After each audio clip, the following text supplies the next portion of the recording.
खुदावंद यीशु मसीह के नाम में आप सबको हम आज के इस ऑनलाइन सर्विस में आपका स्वागत करते हैं। ये खुदावंद ने और एक बार हमें मौका दिया है कि हम सब मिलके इसके नाम की हम्द व सना और उसके नाम की महिमा करने पाए। मैं आशा करता हूँ कि आज की स्तुति आराधना, आज की जो परमेश्वर की महिमा हम सब लोगों ने मिल के की है, परमेश्वर ने उसके द्वारा हम सभी को आशीषित किया है। आज हमारे लिए बड़े सुख की बात है, बड़े आनंद की बात है कि खुदावंद यीशु मसीह हमारे लिए तीसरे दिन मुर्दों में से जी उठा और वो 40 दिन तक अपने शागिर्दों को वो प्रकट होता है, उनसे बात करता है। और उसी दिनों में जब यीशु मसीह अपने शागिर्दों के प्रति अपने आप को प्रकट कर रहा था, तो एक ऐसी घटना है जिसके बारे में आज हम देखने जा रहे हैं। अगर आपके पास आपके बाइबल है तो कृपया करके मेरे साथ आप खोल सकते हैं यूहन्ना रचित सुसमाचार उसका 21 अध्याय वचन 15 से लेके 17 तक। यूहन्ना रचित सुसमाचार उसका 21 अध्याय वचन 15 से लेके 17 तक। मैं आपके लिए इस भाग से पढ़ूंगा। यीशु और पतरस। भोजन करने के बाद यीशु ने शिमोन पतरस से कहा, हे शिमोन यूहन्ना के पुत्र, क्या तू इन सब से बढ़कर मुझसे प्रेम रखता है? उसने उससे कहा, हाँ प्रभु, तू तो जानता है कि मैं तुझसे प्रीति रखता हूं। उसने उससे कहा, मेरे मेमनों को चरा। उसने फिर दूसरी बार उससे कहा, हे शिमोन यूहन्ना के पुत्र, क्या तू मुझसे प्रेम रखता है? उसने उससे कहा, हाँ प्रभु, तू जानता है कि मैं तुझसे प्रीति रखता हूं। उसने उससे कहा, मेरी भेड़ों की रखवाली कर। उसने तीसरी बार उससे कहा, हे शिमोन यूहन्ना के पुत्र, क्या तू मुझसे प्रीति रखता है? पतरस उदास हुआ कि उसने उससे तीसरी बार ऐसा कहा, क्या तू मुझसे प्रीति रखता है?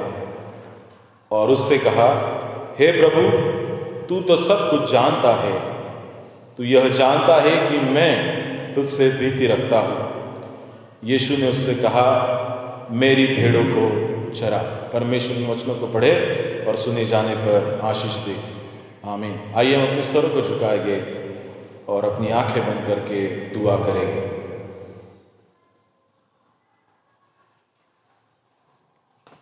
धन्यवाद देते हैं परमेश्वर हम इस वक्त के लिए जो वक्त आपने दिखाया है, ताकि हम सब मिलके आपके नाम की हम्द व सना करने पाए।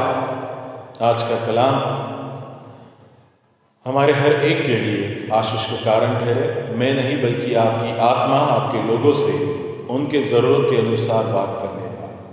ये सब कुछ हम आपके बेटे खुदावंद यीशु मसीह के नाम से मांगते सुन के कबूल कर। आमीन। आज हम जो पवित्र शास्त्र से जो पाठ ले रहे हैं वो यूहन्ना रचित सुसमाचार उसका 21 अध्याय वचन 15 से लेकर 17 तक आज हमने पढ़ा है। पिछले दिनों में हमने यीशु मसीह के मृत्यु के बारे में सुना, उसके बाद उसके जी उठने के बारे में सुना। आज हम सुनेंगे खुदावंद यीशु मसीह जब जी उठता है तो वो अपने शागिर्दों को कदम कदम पर या हर वक्त जो है उन्हें अपने आप को उनके प्रति प्रकट करता है। और ये तीसरी बार है यीशु मसीह अपने शागिर्दों के प्रति अपने आप को प्रकट करता है। उसके चेले जो है उनको अपने आप को प्रकट करता है। अगर हम यूहन्ना का किताब जो है उसका 20 और 21 अध्याय में देखेंगे तो मृत्यु से जी उठने के बाद वो पहले तो मरियम मगदलिनी को अपने आप को प्रकट करता है, उसके बाद चेलों को प्रकट करता है, उसके बाद थोमा को प्रकट करता है और फिर जो है वो तिबिरियस झील के किनारे जो चेले इकट्ठा होते हैं उनको प्रकट करता है। आज हम एक ऐसे चेले के बारे में सोचेंगे या एक ऐसे चेले के बारे में बात करेंगे जो यीशु मसीह का सबसे करीबी व्यक्ति था, जो यीशु मसीह को सबसे ज्यादा चाहता था शायद, और इसीलिए वो बार बार अपने शब्दों से बता देता है कि हाँ मैं तुझसे प्रेम रखता हूं, हाँ मैं तुझसे प्रेम रखता हूं, हाँ मैं तुझसे प्रेम रखता हूं।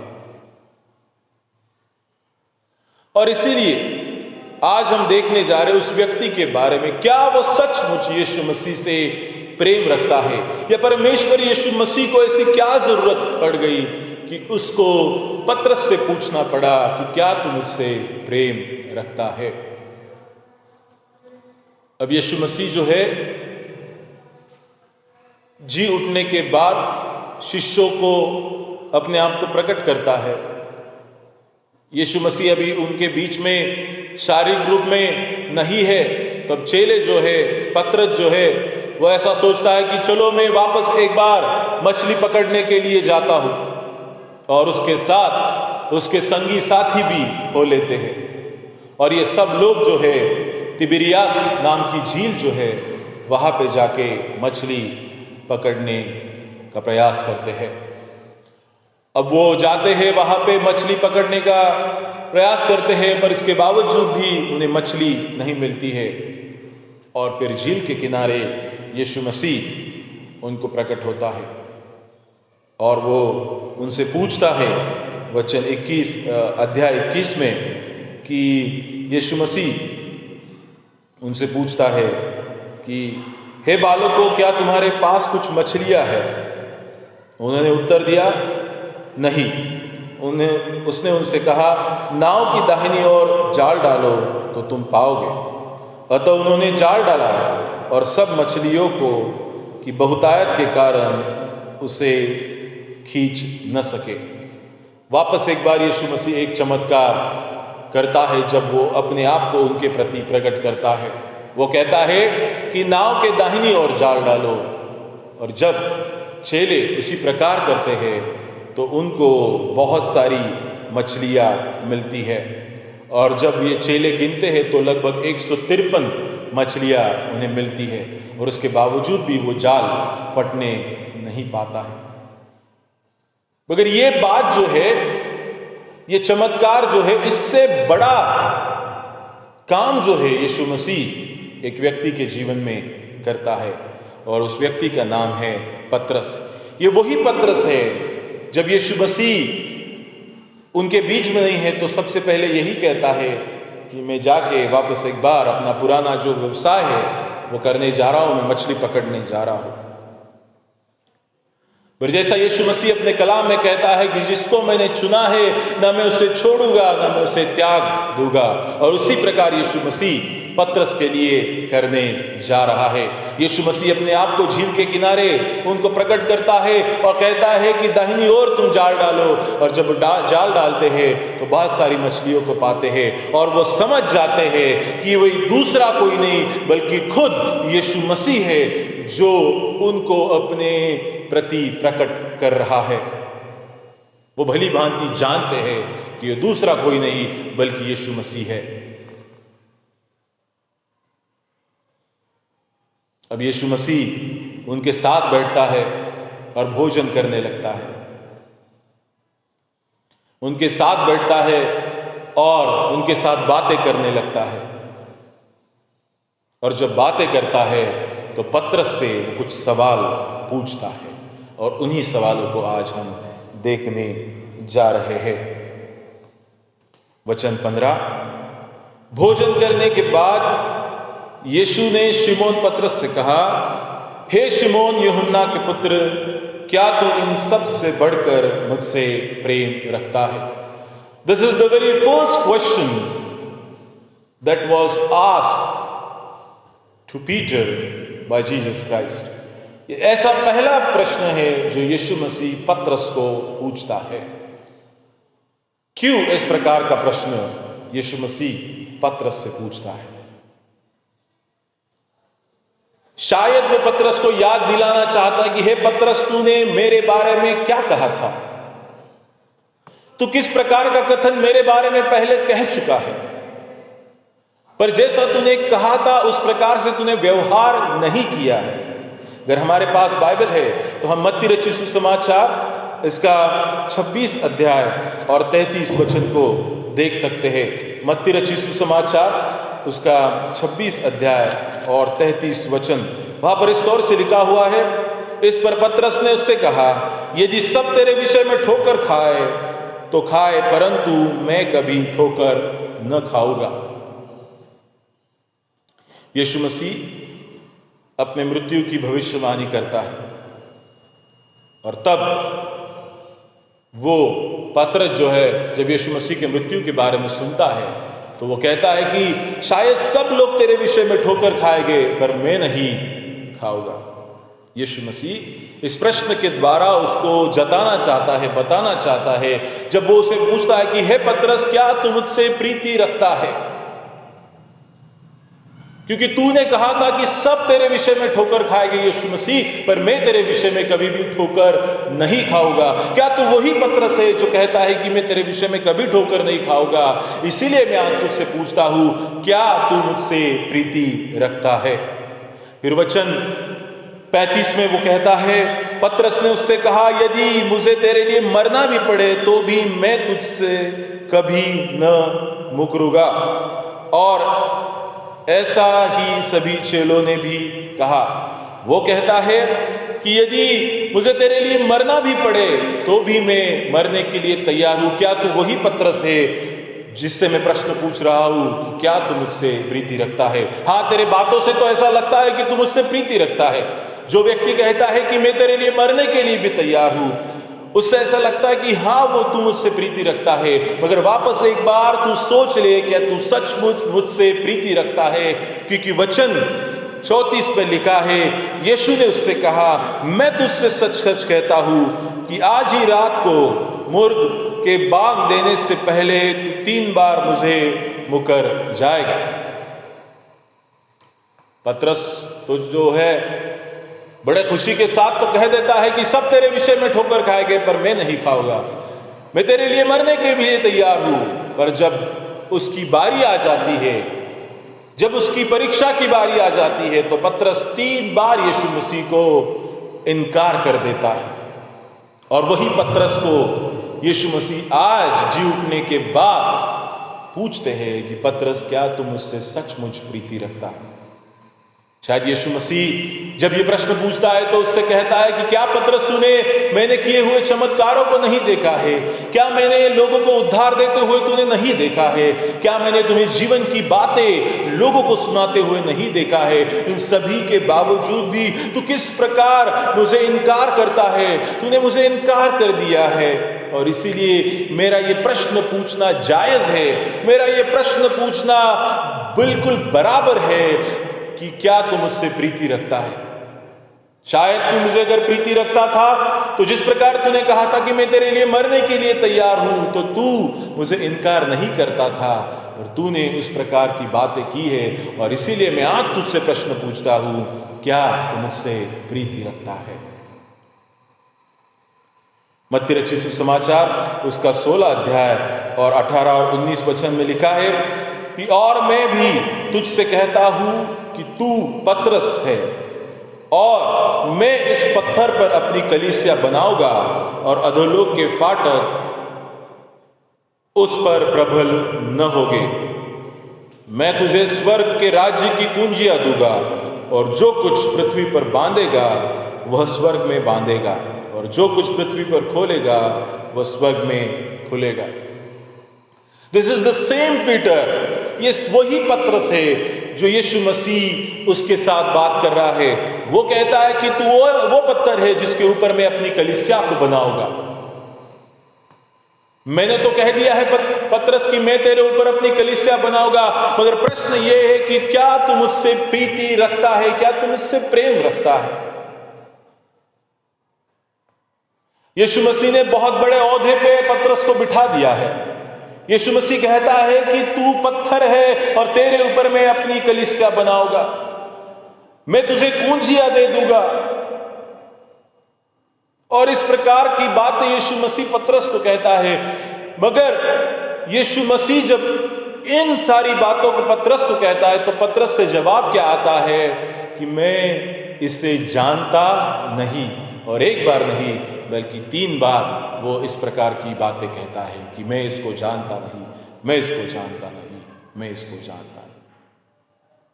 और शायद पतरस जो है 3 बार यीशु मसीह का इनकार करता है और इसीलिए 3 बार यीशु मसीह पतरस से पूछता है, क्या तू मुझसे प्रीति रखता है? क्या तू मुझसे प्रीति रखता है? क्या तू मुझसे प्रीति रखता है? ये बहुत वास्तविक बात है।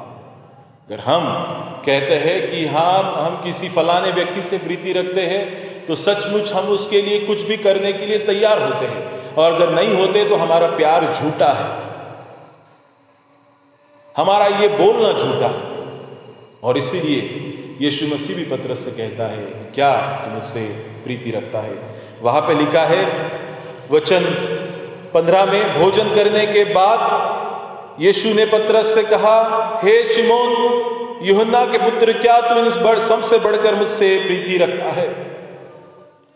वो कहता कि क्या तू इन सबसे बढ़कर। वहां पे चेले थे, वहां पे नाव थी, वहां पे मछलियां थी, वहां पे मछलियों का जाल था। शायद यीशु मसीह इन सभी बातों को देखते हुए कहता है कि पतरस, क्या तू इन सब से बढ़ के मुझसे प्रेम रखता है? और इसीलिए पहली बात जो है, पहला बिंदु जो है, पहला पॉइंट जो है वो ये है, do you love me more than your earthly things?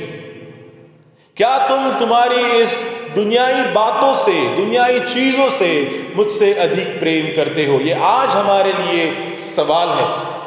2020 साल पहले यीशु मसीह ने पतरस से सवाल पूछा था, क्या तुम मुझसे प्रीति रखता है? और वही सवाल यीशु मसीह आज भी हमसे पूछना चाहता है मेरे प्रियो, कि क्या तुम मुझसे प्रीति रखते हो इस संसारिक चीजों से बढ़ के, इस संसारिक वस्तुओं से बढ़ के? क्या तुम मुझसे प्रीति रखते हो?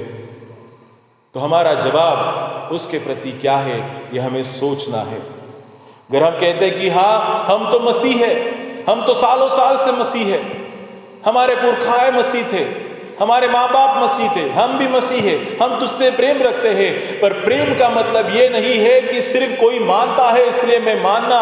प्रेम का मतलब है there is a responsibility in love, there is a sacrifice in love. जब हम प्रेम कहते हैं तो प्रेम में जिम्मेदारी निभाना बहुत जरूरी है, प्रेम में हमारा बलिदान देना बहुत जरूरी है, प्रेम में आज्ञा का पालन करना बहुत जरूरी है, जो पतरस ने नहीं किया था। और इसीलिए यीशु मसीह उससे कहता है कि क्या तुम मुझसे प्रीति रखता है? क्या तुम मुझसे प्रेम रखता है? आज यीशु मसीह हमसे वही सवाल पूछ रहा है कि क्या तुम मुझसे प्रेम रखते हो? क्या तुम्हारे जो सबसे करीबी लोग हैं, क्या तुम्हारा प्रोफेशन जो है, तुम्हारा ऑक्यूपेशन जो है, तुम्हारा करियर जो है, तुम्हारा कंफर्ट जोन जो है, उन सभी बातों से बढ़कर क्या तुम मुझसे प्रेम रखते हो? हाँ, हम नाम के लिए तो कह सकते हैं कि हाँ हम तुझसे प्रेम रखते हैं, पर हम वैसा नहीं करते हैं। हम हमारे प्रियजनों से सबसे ज्यादा प्रेम रखते हैं, हम हमारी धन दौलत से सबसे ज्यादा प्रेम रखते हैं। हमारे जीवन में शायद परमेश्वर का महत्व नहीं रह गया है, और इसीलिए शायद 2020 साल के बाद भी यीशु मसीह वही प्रश्न आज हमसे करता है, क्या तुम मुझसे प्रीति रखते हो? मेरे प्रियो, ये सोचने वाली बात है। हमें सोचना है वापस एक बार कि हम परमेश्वर से प्रीति रखते हैं। और जब इस दुनिया में ये सबसे बड़ी महामारी जो आई है, इसके बीच में तो हमें ये बात के ऊपर गौर करना, इस बात के ऊपर सोचना बहुत जरूरी है, क्या मैं यीशु मसीह से प्रेम रखता हूं? अगर मैं प्रेम रखता था तो मैं उसकी आज्ञाओं को मानता था, अगर मैं प्रेम रखता था तो मैं जिम्मेदार था यीशु मसीह के प्रति, उसके आज्ञाओं के प्रति। और अगर मैं उससे प्रेम रखता था तो मेरा जीवन जो है उसके प्रति बलिदान स्वरूप जीवन होता। अगर इस प्रकार का जीवन आपका नहीं है तो आप ये जान लो कि आप प्रभु यीशु मसीह से प्रेम नहीं करते हैं। अगर आप उसके आज्ञा का पालन नहीं करते हैं तो आप यीशु मसीह से प्रेम नहीं करते हैं। दूसरी बार वापस एक बार वचन 16 में वो पूछता है कि उसने फिर से दूसरी बार उससे कहा, है शिमोन यूहन्ना के पुत्र, क्या तुम मुझसे प्रीति रखता है? उसने उससे कहा, हाँ प्रभु, तू तो जानता है कि मैं तुझसे प्रीति रखता हूँ। और उसने कहा, मेरी भेड़ों की रखवाली कर। पहले कहता है कि तू मेरे मेमनों को चरा, अगर तू मुझसे प्रीति रखता है तू मेरे मेमनों को चरा। ये सभी पासबानों के लिए है, सभी जो सेवक जो है पूरी दुनिया में जो खुदावन की सेवकाई कर रहे हैं उनके लिए भी ये वचन है। यीशु मसीह कहता है, अगर तुम सचमुच मुझसे प्रेम रखते हो तो तुम मेरे मेमनों को चराओगे। और ये मेमने कौन है? तो जो लोग यीशु मसीह पे विश्वास करने वाले लोग हैं उनके लिए मेमना कहा गया है। तुम मेरे मेमनों को चराओ, उनकी रखवाली करो। और दूसरी बार वो उससे पूछता है, क्या तुम मुझसे प्रेम रखता है? प्रेरितों के काम उसका 20 अध्याय और उसका 28 वचन में हम देखते हैं, वहाँ पर इस तौर से लिखा हुआ है कि इसीलिए अपनी और पूरे झुंड की चौकसी करो जिसमें पवित्र आत्मा ने तुम्हें अध्यक्ष ठहराया है, कि तुम परमेश्वर की कलीसिया की रखवाली करो जिसे उसने अपने लहू से मोल लिया है। ये वो भेड़े हैं जिसकी रखवाली करने के बारे में यीशु मसीह कहता है, वो भेड़े हैं जो आज की कलीसिया है और उसकी रखवाली करने के बारे में हमें कहा गया है। यहाँ पे लिखा है कि कलीसिया की रखवाली करो। एक पासबान होने के नाते, एक पास्टर होने के नाते, एक रेवरेंड होने के नाते, एक बिशप होने के नाते, एक प्रभु का दास होने के नाते हम सबको ये जिम्मेदारी दी है, क्योंकि हम परमेश्वर यीशु मसीह से प्रेम रखते हैं। हमें ये जिम्मेदारी दी है कि हम उसके कलीसिया की रखवाली करें, उसके भेड़ों की रखवाली करें। ये करना हमारे लिए बहुत ज़रूरी है। ये दूसरी बात जब वो पूछता है यीशु मसीह, शायद हम पासबानों के लिए ये बहुत मायने रखती है कि क्या हम उसके भेड़ों की रखवाली करते हैं, क्या हम उसके कलीसिया की रखवाली करते हैं, क्या उसके कलीसिया के लोगों के प्रति हम जागरूक हैं, क्या हम उनसे बातें करते हैं, क्या हम उनके लिए प्रार्थना करते हैं, क्या हम उनको काउंसलिंग करते हैं, क्या हम उनके प्रति परमेश्वर से प्रार्थना करते हैं। ये बहुत सोचने वाली बात है। इब्रानियों की पत्री इसका 13 अध्याय और 20 वचन हम देखेंगे। इब्रानियों की पत्री उसका 13 अध्याय और 20 वचन में इस प्रकार कहा है, अब शांतिदाता परमेश्वर जो हमारे प्रभु यीशु को, जो भेड़ों का महान रखवाला है, सनातन वाचा के लहू के गुण से मरे हुओं में से जिलाकर ले आया है। यीशु को जो भेड़ों का महान रखवाला है। हम कहते हैं कि यीशु मसीह हमारा रखवाला है। उसके बाद यीशु मसीह वो जिम्मेदारी पतरस को देता है कि तू मेरे भेड़ों की रखवाली कर। फिर पतरस जो है हम सबको कहता है कि इसके बाद तुम परमेश्वर के कलीसिया की, उसकी भेड़ों की रखवाली करो। पहला पतरस उसका 2 अध्याय और वचन 24 और 25 को अगर हम देखते हैं तो वहां पे लिखा है, आप ही हमारे पापों को अपनी देह पर लिए हुए क्रूस पर चढ़ गया, जिसने हम पापी के लिए मरकर धार्मिकता के लिए जीवन बिताए।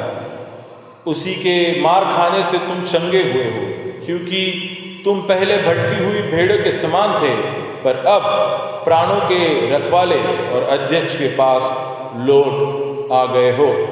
उसी का पहला पत्रस उसका 5वां अध्याय और वचन 2 और 4 हम पढ़ेंगे। पहला पत्रस 5वां अध्याय वचन 2 और 4 कि परमेश्वर के उस झुंड की जो तुम्हारे बीच में है रखवाली करो, और यह दबाव से नहीं परंतु परमेश्वर की इच्छा के अनुसार आनंद से, और नीच कमाई के लिए नहीं पर मन लगाकर करो। वचन 4 जब प्रधान रखवाला प्रकट होगा तो तुम्हें महिमा का मुकुट दिया जाएगा जो मुरझाने का नहीं। यहाँ पे पतरस जो कहता है कि हमारे लिए जो छोटा झुंड दिया गया है, हमारे बीच में जो भेड़ों का छोटा झुंड है, उसकी रखवाली करना बहुत जरूरी है। पतरस को यीशु मसीह ने कहा था कि तुम मेरे भेड़ों की रखवाली करो। अब पतरस जो है उसकी जिम्मेदारी जो है बखूबी निभाता है। और मरने के पहले वो भी हमें वो आज्ञा देता है कि तुम अब झुंड की रखवाली करो। क्यों? क्योंकि जब प्रधान रखवाला प्रकट होगा, इसका मतलब यीशु मसीह जो भेड़ों का सच्चा चरवाहा है, रखवाला है, जब वो प्रकट होगा तो तुम्हें महिमा का मुकुट दिया जाएगा जो मुरझाने का नहीं। हमें परमेश्वर से वो इनाम मिलने वाला है जो परमेश्वर की सेवकाई करते हैं, भेड़ों की रखवाली करते हैं, कलीसिया को चलाते हैं, लोगों के बीच में जाकर सेवकाई करते हैं। परमेश्वर कहता है कि पतरस कहता है कि जब वो आएगा तो तुम्हें वो जीवन का मुकुट जरूर देगा। और इसीलिए ये दूसरी बात जब यीशु मसीह पतरस से कहता है कि क्या तुम मुझसे प्रेम रखता है, तो वो कहता है कि मेरी भेड़ों की रखवाली कर। ये दूसरी बार यीशु मसीह पतरस से पूछता है और पतरस का उत्तर यही होता है कि हाँ प्रभु, मैं तुझसे प्रेम रखता हूँ। उसके बाद तीसरी बार यीशु मसीह जो है उसे पूछने जाता है। वचन 17, उसने तीसरी बार उससे कहा, हे शिमोन यूहन्ना के पुत्र, क्या तुम मुझसे प्रीति रखता है? पतरस उदास हुआ कि उसने उससे तीसरी बार ऐसा कहा, क्या तुम मुझसे प्रीति रखता है? और उसने कहा, हे प्रभु, तू तो सब कुछ जानता है, तू यह जानता है कि मैं तुझसे प्रीति रखता हूँ। यीशु ने कहा, मेरे भेड़ों को चरा। पतरस ये कबूल करता है कि यीशु मसीह सब कुछ जानने वाला है। वो कहता है कि तू जानता है परमेश्वर। 3 बार वो कहता है, हे मसीह, हे प्रभु, तू जानता है, तू जानता है, तू सचमुच जानता है। अगर हम यूहन्ना रचित सुसमाचार तो उसका 2 अध्याय और वचन 24 और 25 में हम देखते हैं, वहाँ पे लिखा है कि यीशु मसीह किस प्रकार से मनुष्य को जानता है। यूहन्ना रचित सुसमाचार उसका 2 अध्याय वचन 24 और 25। परंतु यीशु ने अपने आप को उनके भरोसे पर नहीं छोड़ा, क्योंकि वह सबको जानता था और उसे आवश्यकता न थी कि मनुष्य के विषय में कोई गवाही दे, क्योंकि वह आप ही जानता था कि मनुष्य के मन में क्या है। यीशु मसीह जानता था कि मनुष्य के मन में क्या है। यीशु मसीह ये भी जानता था कि पतरस के मन में क्या है, और इसीलिए वो पतरस से पूछता है, क्या तुम मुझसे प्रेम रखता है? वो जानता है कि पतरस के मन में क्या था। वो वापस एक बार अपनी व्यवसाय, अपना पुराना जो काम था, उसकी ओर मुड़ना चाहता था। यीशु मसीह उसके मन को जानता था। इसीलिए यीशु मसीह उससे पूछता है कि क्या तुम मुझसे प्रेम रखता है। यूहन्ना रचित सुसमाचार उसका 16 अध्याय और 30 वचन में हम देखते हैं, वहाँ पे लिखा है कि अब हम जान गए हैं कि तू सब कुछ जानता है और इसकी आवश्यकता नहीं कि कोई तुझसे कुछ पूछे। इससे हम विश्वास करते हैं कि तू ही परमेश्वर की ओर से आया है। प्रभु यीशु मसीह सब कुछ जानता है। भजन संहिता में लिखा है क्योंकि वो मनों को जानने वाला है, वो मनों को टटोलने वाला है, वो मनों को परखने वाला है। यीशु मसीह ने पतरस के मन को परख लिया है, यीशु मसीह ने पतरस के मन को टटोल लिया है। और इसीलिए शायद पतरस जब अपनी पुरानी राह पे जाना चाहता है तो यीशु मसीह उसको याद दिलाता है कि देख पतरस, मैंने तुझसे कहा था कि तू पत्थर है और तेरे ऊपर मैं अपनी कलीसिया बनाऊंगा। वो कहता है कि तू मेरे भेड़ों को चराएगा, तू मेरे भेड़ों की रखवाली करेगा। ये वापस एक बार यीशु मसीह पतरस को याद दिलाता है जब शायद पतरस अपनी पुरानी राह पे वापस जाना चाहता है। मेरे प्रियो, आज भी यीशु मसीह हमसे यही कहता है कि क्या तुम मुझसे प्रेम रखते हो। कई बार ऐसा होता है, हम चमत्कार के द्वारा यीशु मसीह के पास तो आ जाते हैं, पर चमत्कार होने के बाद, हमारे जीवन में उन चीज़ों को प्राप्त करने के बाद, हम वापस एक बार हमारे पुराने जीवन में चले जाते हैं और यीशु मसीह मुड़कर हमें वापस पूछते हैं, क्या तुम मुझसे प्रेम रखता है? अगर तू मुझसे प्रेम रखता था तो शायद मेरी आज्ञाओं को मानता था, उन जिम्मेदारियों को जो मैंने तुम्हें दी है, उन जिम्मेदारियों को निभाता था। आज का ये वचन जो है हम पासबानों के लिए भी है और जो मसीह लोग हैं उनके लिए भी है। जैसे पहले यीशु मसीह से कहता है कि पतरस, क्या तुम मुझसे प्रेम रखता है? आज यीशु मसीह हमसे पूछता है, क्या तुम दुनियाई चीज़ों से ज़्यादा बढ़कर मुझसे प्रेम रखते हो। यीशु मसीह आज हमसे पूछता है कि क्या तुम मुझसे प्रेम रखते हो। तो पासबानों के लिए कहता है कि तुम मेरे भेड़ों को रखवाली करो, मेरे कलीसिया की रखवाली करो जब तक मैं वापस ना आऊँ। और तीसरी बार यीशु मसीह कहता है क्या तुम मुझसे प्रेम रखते हो, क्योंकि मैं तो जानता हूँ कि तुम्हारे मन में क्या है। और इसीलिए यीशु मसीह कहता है अगर तुम मुझसे प्रेम रखते हो तो मेरी भेड़ को चराओ। आज क्या हम पासबान होने के नाते यीशु मसीह की जो भेड़ें हैं, जो उसके विश्वासी लोग हैं, क्या हम उनको वचन से खिलाते हैं, क्या हम उनको वचन का पाठ देते हैं, क्या हम उनको वचन पे मानना और चलना सिखाते हैं। ये हमारी जिम्मेदारी है। तो ये हमें बहुत याद करने की और इसके ऊपर मनन करने की और सोचने की बात है। यीशु मसीह 40 दिन तक जब वो अपने शिष्यों को अपने आप को उनके प्रति प्रकट कर रहा था, तब वो पतरस से भी बात करता है और उसको याद दिलाता है कि क्या तुम मुझसे प्रेम रखते हो।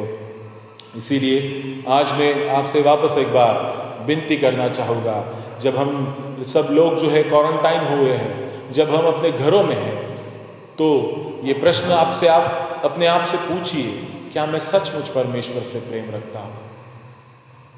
और अगर हम नहीं रखते हैं तो सचमुच हमें उसकी आज्ञाओं को मानना बहुत ज़रूरी है।